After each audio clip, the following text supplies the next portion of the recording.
Hello everyone and welcome back to another video from Banking and Crypto Guide.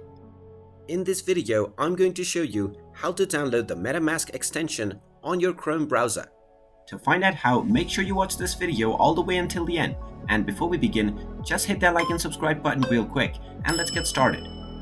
First of all, you will want to open up your web browser. So go ahead and open it up. And then in the address bar, just type in metamask.io and press enter. This will now take you into the official website for MetaMask. Now in order to download the MetaMask, just click on the download button at the top right corner. Now you will see three options. You can either download a Chrome extension or you can download the iOS or Android version of the application. Just select the Chrome tab and then click on Install MetaMask for Chrome.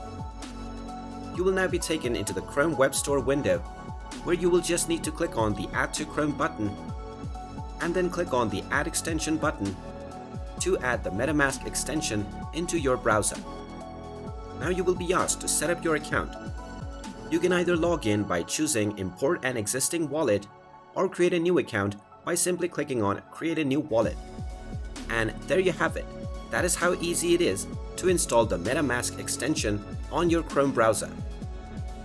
If you find this video helpful, make sure you hit that like button and subscribe to our channel if you haven't done so already. Also ring that notification bell to never miss another update from us. Thank you for watching and I will see you again in the next video.